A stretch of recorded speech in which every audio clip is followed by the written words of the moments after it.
नमस्कार प्यारे बच्चों, मैं चेतन सिंह आप सभी का इस ऑनलाइन प्लेटफॉर्म पर एक बार फिर स्वागत करता हूं। यह एक बायोलॉजी की सीरीज है जिसमें आज हम एंजाइम को पढ़ेंगे। यह series railway, SSC, NDA, air force एवं यूपीपीएससी आदि एग्ज़ाम के लिए काफ़ी महत्वपूर्ण है। सबसे पहले लार में उपस्थित एंजाइम टाइलिन होता है। यह स्टार्च का विखंडन करता है। अल्फा एमाइलेज यह स्टार्च को सरल शर्करा में बदलता है। लाइसोजाइम यह भोजन में जीवाणु को नष्ट करता है। नेक्स्ट, आमाशय में उपस्थित जठर ग्रंथि से जठररस निकलता है। इसी जठररस में HCl अम्ल पाया जाता है जिसे हम हाइड्रोक्लोरिक अम्ल कहते हैं। इसका पीएच मान 1.5 से लेकर 2.5 तक मेंटेन रहता है। यह HCl पेप्सिन एंजाइम को सक्रिय करता है। यह HCl अम्ल टाइलिन एंजाइम की क्रिया को कम करता है। नेक्स्ट, इसी जठरस में पेप्सिन एंजाइम पाया जाता है जो कि प्रोटीन को पॉलीपेप्टाइड में बदल देता है। इसी में रेनिन एंजाइम पाया जाता है जो कैसीन प्रोटीन को पैरा कैसीन प्रोटीन में बदल देता है।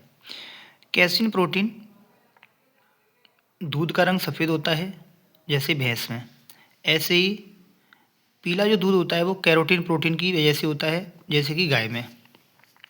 नेक्स्ट, छोटी आंत में एंजाइम।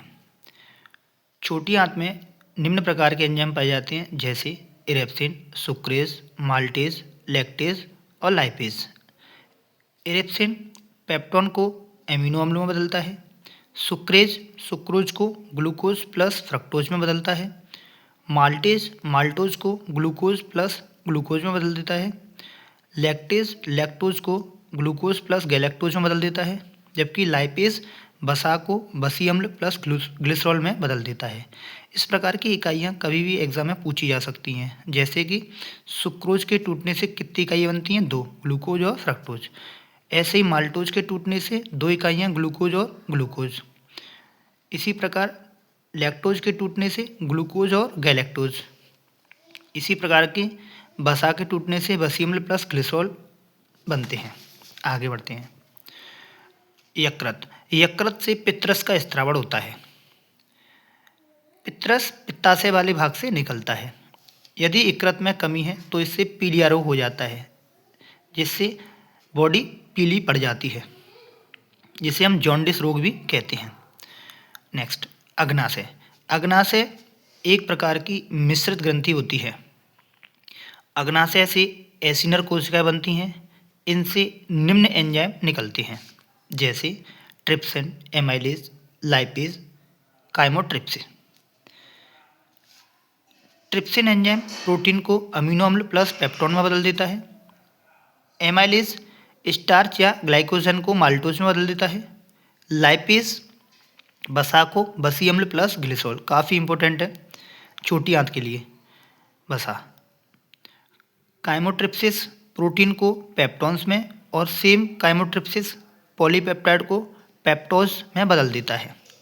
आगे बढ़ते हैं। अग्नाशय में ही कुछ अन्य प्रकार की कोशिकाएं और पाई जाती हैं जैसे अल्फा कोशिकाएं। इन्हीं अल्फा कोशिकाओं में 2 हार्मोन ग्लूकागोन और इंसुलिन हार्मोन पाए जाते हैं।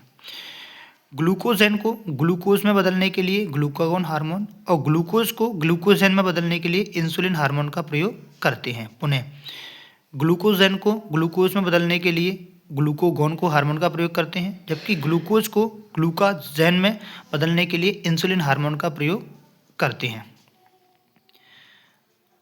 अगला है डेल्टा कोशिकाएं। इससे सोमेटोस्टैटिन हार्मोन निकलता है जो कि अल्फा और बीटा कोशिकाओं को नियंत्रित करता है। इन सभी में छोटी आंत के लिए सबसे ज़्यादा इम्पोर्टेंट है वसी अम्ल।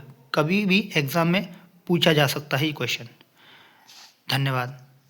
इसी प्रकार की वीडियो को देखने के लिए चैनल को सब्सक्राइब करें, वीडियो को लाइक करें ताकि दूसरे बच्चे अच्छे से पढ़ पाएँ। Thank you.